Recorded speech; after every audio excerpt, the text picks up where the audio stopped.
करवाएं हम लोग। जिसको लिखना है कॉपी पे लेकर के और अपना आ जाओ, लेकिन हम लिख देंगे, छोड़ो हम भेज ही देंगे, रुको रहने दो। सबसे पहले हम लोग आज पढ़ने वाले हैं टॉपिक जिसका नाम है फंक्शन। ठीक है, अब सवाल ये है कि फंक्शन होता क्या है। सबसे पहले ये समझो फंक्शन होता क्या है। तो फंक्शन का एक लाइन का अगर डेफिनेशन अगर बोलेंगे तो बोल सकते हैं कि it is a group of statement to perform specific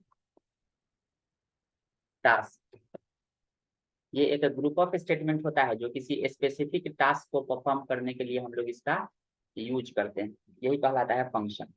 तो अब सवाल ये है कि चाहे हम प्रोग्रामिंग पढ़े, सी पढ़े, चाहे C++ पढ़े, जावा पढ़े, C# पढ़े,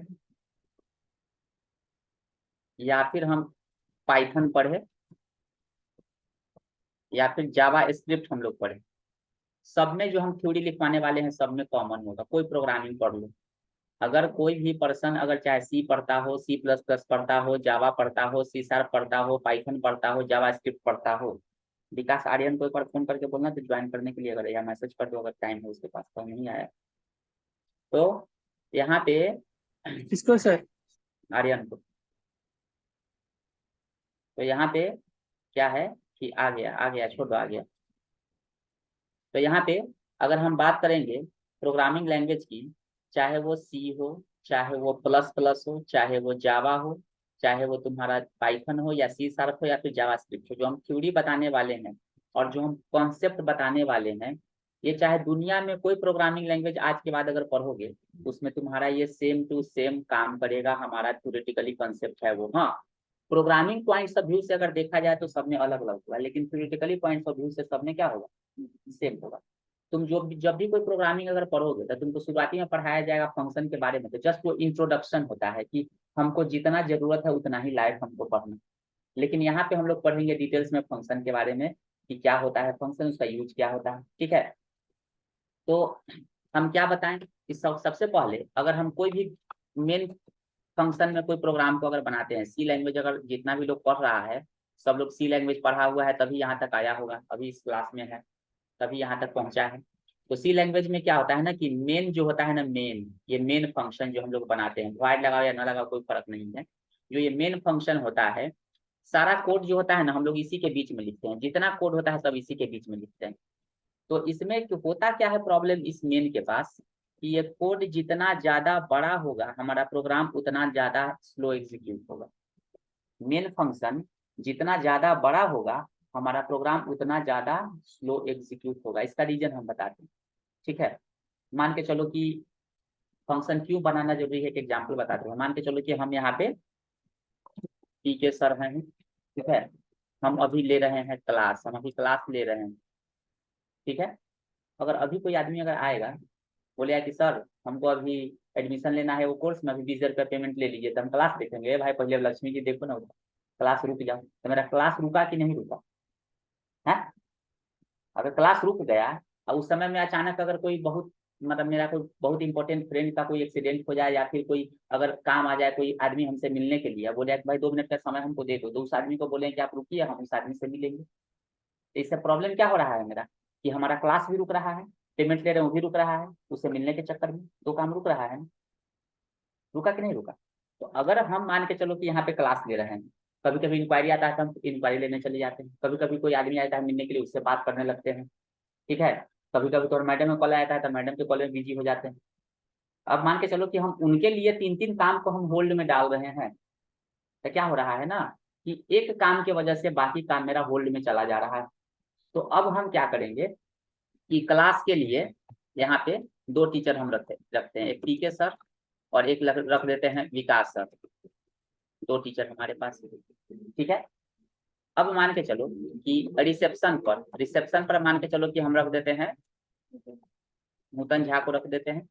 ठीक है, और यहाँ पे इंक्वायरी जो होता है ना, इंक्वायरी पे हम रख देते हैं किसको, तो रवीना मैडम को हम रख देते हैं। तो मान के चलो कि हम क्लास ले रहे हैं, अगर कोई आया पैसा देने के लिए तो हम मैडम को बोले कि मैडम आप पैसा कलेक्ट कर लीजिए, हम खाली ऑर्डर कर दिए। हम यहाँ पे मेन यहाँ पे कौन है, मेन है पीके सर। ठीक है, हम केवल ऑर्डर कर रहे हैं कि आप पैसा ले लीजिए, बस वो पैसा ले लेगी, मेरा काम हो, तो हम क्लास ले रहे हैं, वो पैसा ले रही है। कोई इंक्वायरी के लिए आ गया तो इनको हम बोल दिए क्या क्या कि इंक्वायरी देखिए कि किस कोर्स का है, हम केवल ऑर्डर कर रहे हैं कि इंक्वायरी आप देखिए, वो काम अपना कर रही है।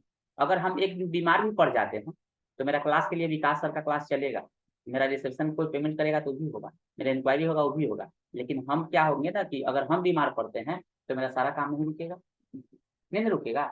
लेकिन अगर हम मेन की अगर बात करें, मेन अगर मान के चलो यहाँ पे है, और मेन में अगर एक एरर अगर आ गया हमारे प्रोग्राम में, अगर हमारे मेन में अगर एक एरर आ गया, अगर एक एरर आ गया हमारे मेन में, तो सारा प्रोग्राम को डिस्टर्ब करेगा, करेगा ना, एक सेमीकोलन छूटता है प्रोग्राम रुक जाता है। लेकिन अगर हम फंक्शन की बात करेंगे तो फंक्शन से क्या होता है ना कि हमारा प्रोग्राम अलग अलग छोटे छोटे टुकड़ों में डिवाइड हो जाता है। इससे फायदा क्या होता है कि अगर एक आदमी को, अगर नूतन मैडम को अगर प्रॉब्लम होगा तो मेरा क्लास चलेगा, इंक्वायरी भी होगा, खाली एक काम मेरा डिस्टर्ब होगा, बाकी काम तो नहीं ना मेरा खराब होगा। समझ रहे हो ना। एक आदमी अगर चाहता है कि हम बहुत बड़ा चीज करें, कभी कभी जिंदगी में नहीं कर सकता है, उसको अंपायर खड़ा करना पड़ेगा हर काम के लिए अलग अलग, तब ना बड़ा आदमी बनेगा, तभी वो दूसरे से काम करवाता है, आगे बढ़ता है। समझ में आया। तो कहने का मतलब उसी तरीके से अगर मान के चलो कि मेरे पास गाड़ी है, गाड़ी में मेरा पंक्चर हो गया तो पूरे गाड़ी को खुलवा देते हैं, खाली चक्का को खुलवाते हैं, हमको पता चल जाता है कि मेरा चक्का वाला पार्ट में प्रॉब्लम, बाकी पार्ट डिस्टर्ब होता है नहीं, नहीं ना होता है। अगर मेरा क्लच में प्रॉब्लम, हाँ यही होता है फायदा फंक्शन से प्रोग्राम को बनाने से, कि हर प्रोग्राम को फंक्शन चैप्टर से पहले खाली मेने में बना रहे थे, खाली मेने में बना रहे थे, मेने में भी बना रहे थे। लेकिन अगर फंक्शन से हम बनाएंगे उस प्रोग्राम को तो हमारा प्रोग्राम छोटे छोटे टुकड़ों में क्या हो जाता है ना, डिवाइड हो जाता है।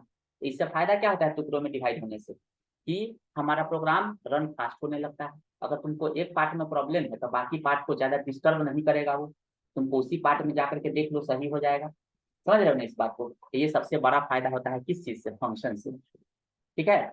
अब कोई बोलेगा क्या, या फंक्शन जो होता है ना उसमें छोटे छोटे प्रोग्राम का कलेक्शन होता है। जैसे हम सम नाम का फंक्शन बनाए तो सम करेगा, एवरेज नाम का बनाए तो एवरेज करेगा, हम मल्टीप्लीकेशन नाम का बनाए तो मल्टीप्लीकेशन करेगा। जैसे एक्सेल सब पढ़ते हो गए तो एक्सेल में क्या है, हर चीज का फंक्शन का बना करके रख दिया है, तुम खाली नंबर पास करते हो, निकाल करके दे देता है, तो उसमें प्रोग्राम लिखा हुआ है उसका। समझे ना, प्रोग्राम लिखा हुआ है, तुम प्रोग्राम वहां पे खाली पास करते हो, 10 20 30 40 अपने आप सब निकाल लेता है, जितना नंबर का निकलता है तो सब बना बनाया हुआ फंक्शन। लेकिन हम यहाँ पे अपना बनाना सीखेंगे फंक्शन की कैसे। तुम अभी तक मेने फंक्शन में ना सब कुछ अटके पड़े थे, अभी तक जितना भी चीजें पढ़े हो, जितना चैप्टर पढ़े हो, तो मेन में अटके पड़े थे, आज तुम अपना लिख रहे थे। तो इसका मतलब क्या होता है, it is a group of statement to perform specific task. Function जो होता है ना वो एक ग्रुप ऑफ स्टेटमेंट होता है जो स्पेसिफिक टास्क को करता है। अब कहता है क्या, the main purpose of function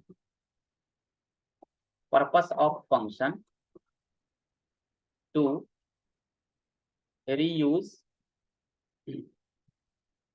same code again and again. ठीक है, व्हेन वी यूज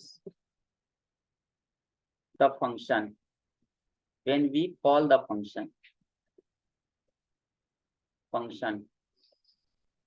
ठीक है, function increase our program performance and readability। एक आदमी मतलब करेक्टर मिस्टेक हो सकता है टाइप करने में, इसलिए उतना तुम लोग खुद करेक्ट कर देना, बोलना कोई नहीं, ऑफ द प्रोग्राम। ठीक है, function increase our program performance and readability of the program. ठीक है, अब कहता है कि advantages of function, advantages of function, इसका क्या क्या एडवांटेज है फंक्शन का, तो देखो फंक्शन का क्या क्या एडवांटेज है। तो there are following advantage of function in C language. क्या क्या इसका एडवांटेज है तो देख,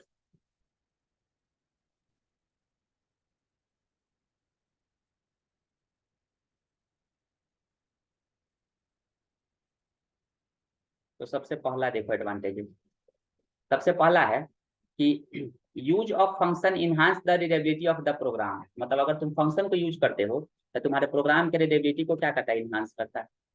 फंक्शन मेक ए कोड मॉड्यूलर। मॉड्यूलर का मतलब क्या होता है, स्पेसिफिक मॉड्यूल बाय मॉड्यूल, मतलब अलग अलग डिपार्टमेंट बना देता है। जो फंक्शन को हमको यूज करना होगा उसको कॉल करेंगे, हम यूज करेंगे। जैसे तुम यूज करते हो math.h नाम का हेडर फाइल, तो उसमें क्या लिखते हो, स्क्वाटी फंक्शन यूज करते हैं तो स्क्वाटी मिलता है, पावर यूज करते हो तो पावर मिलता है, साइन फंक्शन यूज करेंगे तो साइन मिलेगा, कॉस करेंगे तो कॉस का वैल्यू मिलेगा, टेन करेंगे तो टेन का वैल्यू, लव करेंगे तो लव का वैल्यू मिलेगा। तो जो हम यूज करेंगे केवल वही ना हमको मिलेगा। तो जो मॉड्यूल को तुम कॉल करोगे वही वाला मॉड्यूल हमको मिलता है। ठीक है, अब कहता है क्या, provide data abstraction. Provide data abstraction कहने का मतलब ये होता है कि अगर मान के चलो कि हम यहाँ पे एक फंक्शन बनाते हैं, जैसे कि void सम नाम का एक फंक्शन बनाए, इसमें हम लेते हैं यहाँ पे जा करके int a कॉमा b, ठीक है, कॉमा c बराबर हम लिख देते हैं क्या, यहाँ पे c बराबर a प्लस b, ठीक है। आप कर देते हैं यहाँ पे प्रिंट, जस्ट हम एग्जाम्पल दे रहे हैं इसीलिए पूरा कोड नहीं लिख रहे हैं, प्रिंटफ दे देते हैं c, जस्ट प्रिंट कर दिए, हम समझ लेना कि प्रिंट हो गया ये। अब अगर मान के चलो कि हमको सम फंक्शन को कॉल करना है, तो कॉल करने के लिए कुछ नहीं करना पड़ता है, खाली लिख दो यहाँ पे सम, कॉल हो गया। इस सम फंक्शन को देख के कोई बता सकता है कि इसके अंदर में क्या क्या है, नहीं ना। एब्स्ट्रैक्शन का मतलब भी होता है क्या, एब्स्ट्रैक्शन का मतलब होता है छुपाना, किसी चीज को छुपाना। तो मोबाइल में कोई चीज टच करते हो खुल जाता है, तो पैसे पीछे उसके पीछे कोड लिखे हुए हैं, तुमको कंपनी के बताने जाता है नहीं। व्हाट्सएप का कोई ऐप को खोलते हो तुम्हारा काम होने लगता है, तो उस तुमको नेचर को छुपा रहा है, इसीलिए क्योंकि अगर वो तुमको बता देगा तो तुम उससे जैसा वो चीजें बना लोगे। गाड़ी खरीदने जाते हो तो क्या बोलता है कि सर ये इसका माइलेज इतना है, इतना इसका प्राइस है, ये इसका फीचर है, कितना में खरीदा है, कितना फायदा हो रहा है, कभी तुमको बताता है, ताकि वो बता देगा तो तुम उसके बारे में जान जाएगा ना, तो इसलिए उसको छुपाना पड़ता है। मतलब ये हुआ कि किसी भी आदमी को फंक्शन के बारे में हमको, जैसे टीवी खरीदने जाते हैं तो मैं ये आपका एलईडी है, इतना इसमें फीचर है, स्मार्ट टीवी है, ये है वो है, बता दिया, लेकिन हाँ, लेकिन उसका क्या, उसका डिसएडवांटेजेस है, क्या उसमें प्रॉब्लम आ सकता है उसमें या आया है, इसका क्या क्या अभी तक हमारा लो मार्केट का रिव्यू है वो, और इसका कितना हमको प्रॉफिट हुआ है वो तुमको कभी नहीं बताएगा। तो इसीलिए कहता है एब्स्ट्रैक्शन का मतलब क्या होता है ना, कि डेटा को छुपाता है, डेटा को तुमको छुपाने का काम करता है क्या, फंक्शन। हम तुमको बना करके बताएंगे फंक्शन। अगर मान के चलो तुम एसक्यूआरटी फंक्शन में अगर तुम खुद से बनाते हो एक फंक्शन तब तो ठीक है चलो, लेकिन हम यहाँ पे एक फंक्शन बनाते हैं एसक्यूआरटी, एसक्यूआरटी फंक्शन में डालते हैं हम 25, तो क्या निकाल करके दे देगा, 25 में से का रिजल्ट क्या देगा, हमको 5 देगा ना। अगर यहाँ पे लिखते हैं कि एस बराबर एसक्यूआरटी, यहाँ पे लिखते हैं कि एस बराबर एसक्यूआरटी, तो रिजल्ट में कितना देगा, 5 देगा। अभी कैसे निकाला तुमको पता है, नहीं ना, तुम तो खाली नंबर दे रहे हो निकाल रहा है, कहाँ पे बना हुआ है, मैथ.h में। तो मैथ.h में क्या ऐसा कोड लिखा हुआ है कि निकाल करके दे रहा है, किसी को बताता है नहीं ना। तो डेटा को छुपाया कि नहीं छुपाया, समझ में आया ना। यही क्या करता है, डेटा को छुपाने का काम कौन करता है, ये तुम्हारा फंक्शन। यही बोलते हैं क्या, डेटा एब्स्ट्रैक्शन फंक्शनैलिटी को ये अचीव करता है। अब सेकंड, इसके बाद थर्ड है कि the programmer become easy to understand and manage the use of function make a program more readable। मतलब कहता है क्या कि तुम अगर अपने प्रोग्राम में अगर फंक्शन को यूज करते हो, इसको 2 पॉइंट बना दो, ठीक है। तब programmer become easy to understand and manage, मतलब तुम कोड को बहुत इजी वे में समझ सकते हो और इजीली वे में क्या कर सकते हो, उसको मैनेज कर सकते हो। समझ में आया? मतलब ये हुआ कि अगर देखते हो कॉलेज में जाते हैं तो हर जगह का काउंटर बना हुआ है, डिपार्टमेंट वाइज अलग अलग, सबका एक ही जगह रहेगा तो खिचड़ी हो जाएगा, पता नहीं चलेगा कि कौन चीज कहाँ पे क्या है, होगा कि नहीं होगा। लेकिन इजी वे में तो समझ जाते हो कि डिपार्टमेंट यहाँ है, एरो से बता देता है। तो उसी तरीके से अगर हम लोग फंक्शन से कोई प्रोग्राम को बनाते हैं तो हम इजी वे में उसको समझ सकते हैं। मतलब हम भी अगर कोई प्रोग्राम को और बनाएंगे तो तुम भी आराम से समझ जाओगे, मतलब कोई अनजान व्यक्ति भी आएगा ना तो उसको देख के समझ में आ जाएगा कि फंक्शन से ही काम हो रहा है, इस फंक्शन से ये काम हो रहा है। समझ में आया? यही फायदा होता है। अब कहता है use of function make a program more readable. Readable कहने का मतलब 2 बार लिखा गया, रीडेबिलिटी वही चीज है लेकिन एक पॉइंट बनाने के लिए। अब पता है क्या कि we can call the function any number of time in a program and from any places in the program.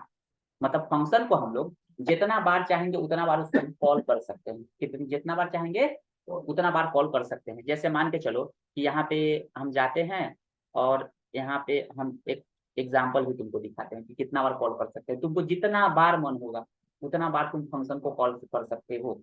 ठीक है, अब देखो, तब तक आगे हम लोग देखते हैं, खुलने दो तब तक। अब पता है क्या, it is possible to reduce the size of program by calling and using the function at a different places in the program। मतलब ये हुआ कि तुमको जब जब प्रोग्राम मतलब किसी फंक्शन को कॉल करने का जरूरत पड़ेगा, तुम उतना बार कॉल करके उसके साइज को तुम रिड्यूस कर सकते हो। सपोज करो कि तुमको सम निकालना है, तो सम निकालना है 2 नंबर का, ठीक है।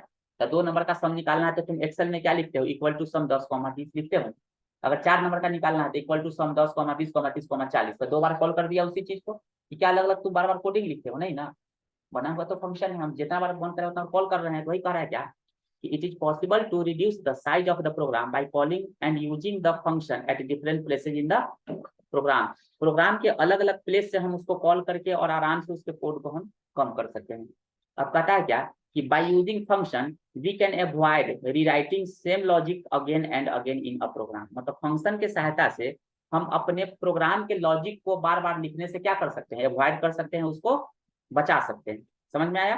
तो ये फायदा होता है एक चीज है मतलब कि जब हम कोडिंग करेंगे तो तुमको पता चलेगा कि हाँ कैसे हो रहा है, ठीक है।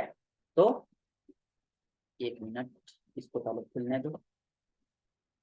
अब इसके बाद है, उसके बाद a function can be use to create your own header file which can be use in any number of program. मतलब तुम अपना फंक्शन तुमको फीचर प्रोवाइड करता है कि तुम अपना खुद का हेडर फाइल बना सकते हो। बताएंगे कैसे बनता है अपना हेडर फाइल। हम pk.h बना सकते हैं, pk.h बना सकते हैं, तुम्हारा नाम से prince.h से बना सकते हैं। कैसे बनाएंगे बताएंगे। तो ये हो गया फंक्शन क्या होता है और फंक्शन का एडवांटेजेस क्या होता है। इतना क्लियर है। अब इसके बाद पता है कि देर आर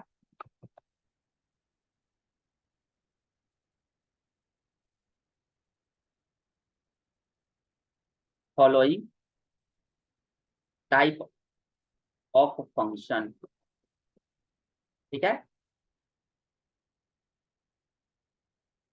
फंक्शन जो होता है कौन कौन तरह का होता है, तो देखो सबसे पहला अगर हम बात करें तो सबसे पहला आता है तुम्हारा प्री डिफाइंड फंक्शन,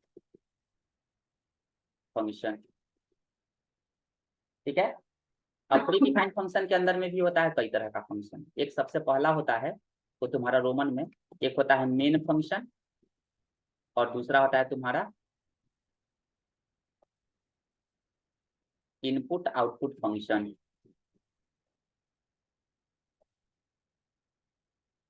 समझ में आया। अब इनपुट आउटपुट फंक्शन फिर 2 तरह का होता है। एक होता है तुम्हारा फॉर्मेटेड जो लिखवाए थे शुरू में, और दूसरा क्या होता है अनफॉर्मेटेड, बताए थे ना अनफॉर्मेटेड। समझ में आया।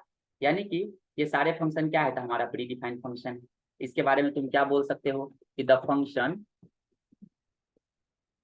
विच is predefined inside C language compiler library called, short form में लिखते हैं पीडीएफ, मतलब प्री डिफाइंड फंक्शन, ठीक है। एक ऐसा फंक्शन जो सी के लैंग्वेज के फंक्शन अच्छा प्री डिफाइंड फंक्शन, हाँ हाँ हाँ वही प्री डिफाइंड फंक्शन, ठीक है। The function which is predefined inside C language compiler या library called predefined function, ठीक है। अब पता है क्या all the predefined function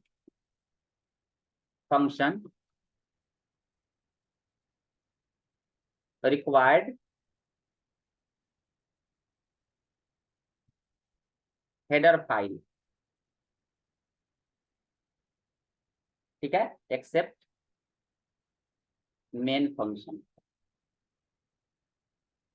सारे फंक्शन जो होते हैं ना वो हेडर फाइल रिक्वायर्ड होते हैं उसको कॉल करने के लिए, केवल मेन को छोड़कर।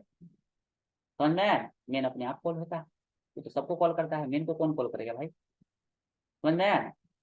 अब यहाँ पे क्या करेंगे all the predefined function required header file except main function, ठीक है।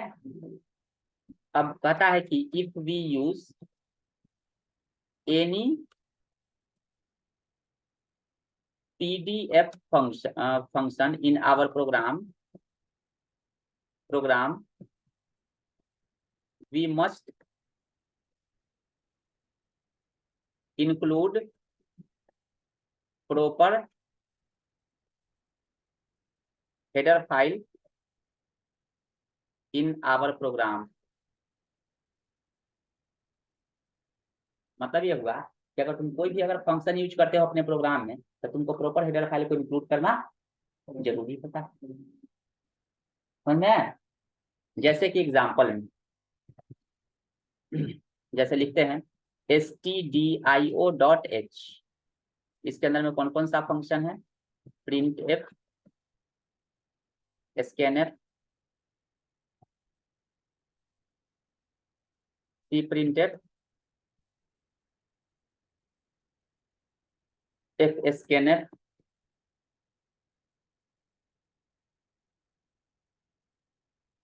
गेट्स फंक्शन,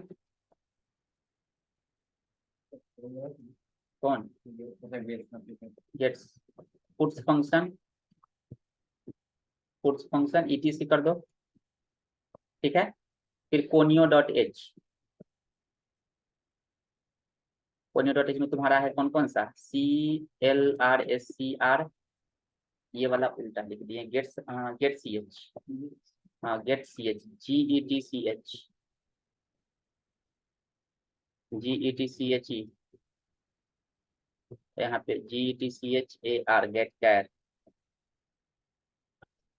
ठीक है। एक होता है math.h, इसमें तुम्हारा होता है, पहले लिखो फैक्ट, नहीं SQRT, फिर है तुम्हारा power function,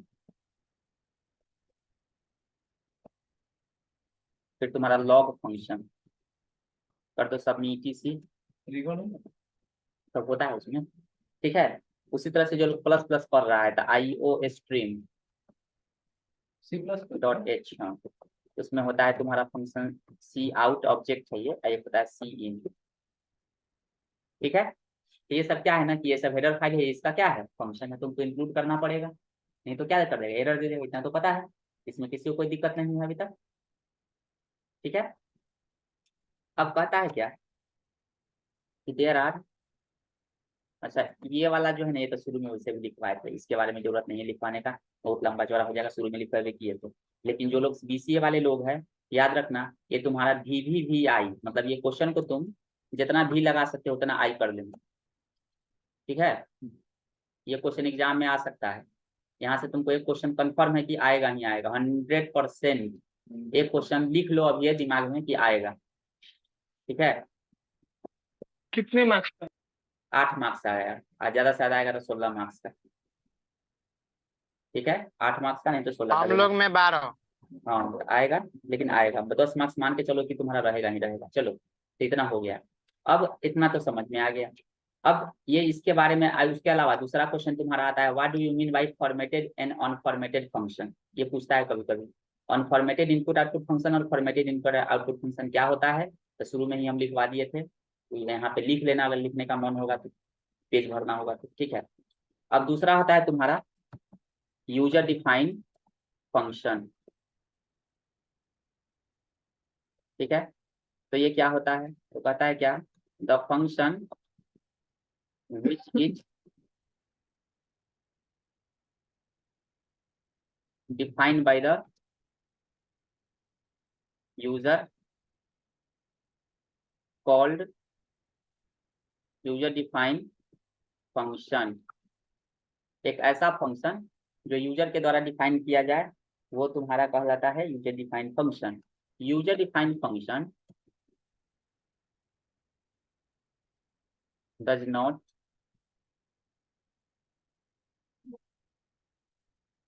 required any header file, header file इसमें कोई जरूरत नहीं होता है हम लोगों को हेडर फाइल का। एग्जाम्पल में जैसे हम बनाएंगे अपने मन से फंक्शन, तो इसका नाम होगा सम फंक्शन, REV फंक्शन, है ना, एवरेज फंक्शन, है ना, DSum फंक्शन, कुछ भी तुम लिख दो, है ना, ABC फंक्शन, ETC कुछ भी तुम दे सकते हो, ठीक है। तो यहाँ पे हमने क्या लिखा था types of, there are following types of function, ठीक है, ऑन द सर नाम से ही बना सकते हैं सर, सर नाम से भी basis function. Of their nature. जब यूजर के द्वारा है तो तुम कुछ नाम दे दो, बातें खत्म। यूजर तुम्हारा मन जैसे मन वैसे बना। अब यहाँ पे हम जाते हैं, अब लिखते हैं क्या, type of function on the basis of return type. Return type के आधार पे कौन कौन सा फंक्शन होता है। तो देखो फंक्शन का तुमको एग्जांपल अभी दिखा देते हैं। जैसे हमने यहाँ पे गया और यहाँ पे ओपन, यहाँ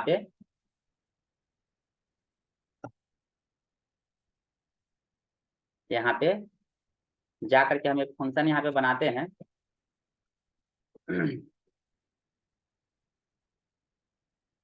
VOID, void डार्लिंग के नाम से फंक्शन बनाते हैं, ठीक है। और यहाँ पे जाकर लिख देते हैं PRINTF, printf, hi darling slash n लगा देते हैं यहाँ पे। ये फंक्शन का क्या हुआ, हम डिफाइन करके छोड़ दिए, ठीक है। ये फंक्शन जब हम बनाए तो यहाँ पे हम इसको अपने मन से बना दिए, और बनाने के बाद इसको हम क्या करते हैं कि मेन के ऊपर में इसको हम रखते हैं, बन गया। अब इसको हमको कॉल करना है, तो जितना बार मन है उतना बार कॉल करो। देखो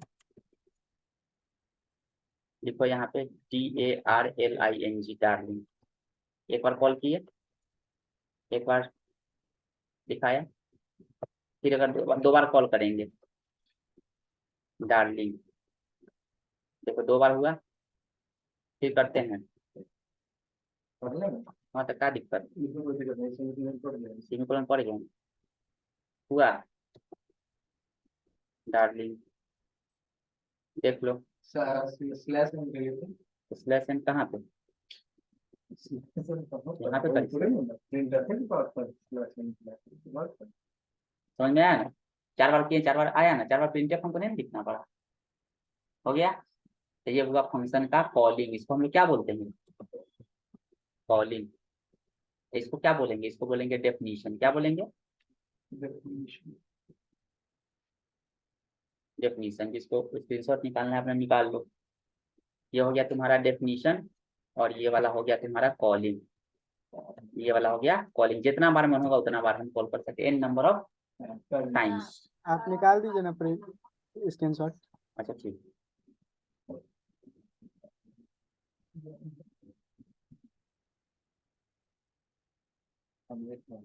चलो। तो अब क्या है इसके बाद कि फंक्शन जो होता है रिटर्न टाइप के हिसाब से कितने तरह का होता है, तो ये फिर 2 तरह का होता है।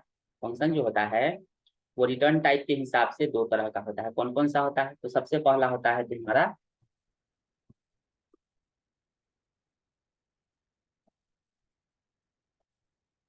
रिटर्न टाइप फंक्शन, दूसरा होता है non return type function.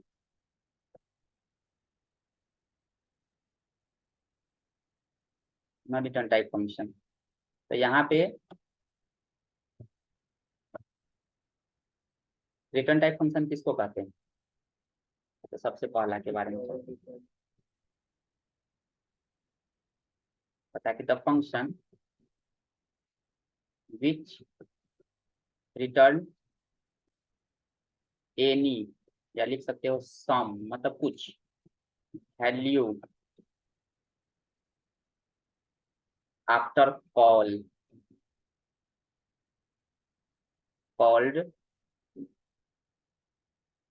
Return type function, ठीक है। जैसे एग्जाम्पल की अगर हम बात करें, एग्जाम्पल की, तो एग्जाम्पल में एक है तुम्हारा क्या, तो VOID, void main। void main में गए और यहाँ पे कर्ली ब्रैकेट खोले, void main के सॉरी यहाँ पे होगा इंट मेन, होगा INT, इंट मेन। और यहाँ पे जाकर के हम लोग लिखते हैं क्या, रिटर्न 0, रिटर्न 0। तो ये हो गया तुम्हारा कैसा फंक्शन, ये हो गया रिटर्न टाइप फंक्शन, ठीक है। हम लिखते हैं S = SQRT, ये कैसा फंक्शन, इसमें n पास करते हैं तो रिटर्न करता है कोई ना कोई वैल्यू जो S में जाता है स्टोर होकर के। ये तुम्हारा कैसा फंक्शन, रिटर्न टाइप है। हम लिख देते हैं क्या, S = सम, पास कर देते हैं 10, 20। तो ये क्या हो जाएगा, रिटर्न टाइप फंक्शन हो जाएगा। ये सब क्या है, रिटर्न टाइप फंक्शन है। दूसरा है तुम्हारा नॉन रिटर्न टाइप फंक्शन। ये क्या होता है, तो देखो कहता है कि द फंक्शन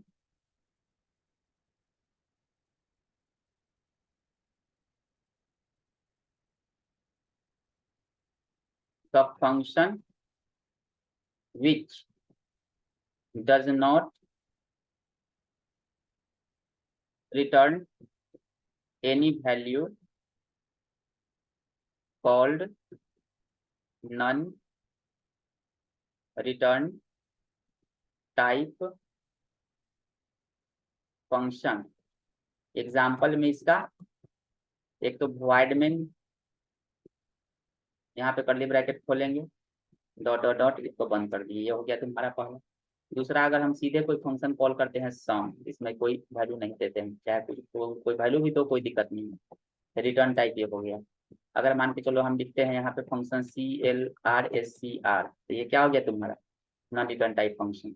हम अपने मन से बनाते हैं फंक्शन ABC फंक्शन, तो ये तुम्हारा नॉन रिटर्न टाइप फंक्शन। ठीक है, तो हमारे ऊपर डिपेंड करेगा कि वो फंक्शन कैसा हमको बनाना है, रिटर्न टाइप बनाना है या नॉन रिटर्न टाइप बनाना है। ठीक है, अब दूसरा चीज है कि अगर पहले से बना बनाया कोई फंक्शन रहेगा तो हमको पता कैसे चलेगा कि वो फंक्शन ये है कि ये है। उसके डेफिनीशन या कोई उसके बारे में बताए।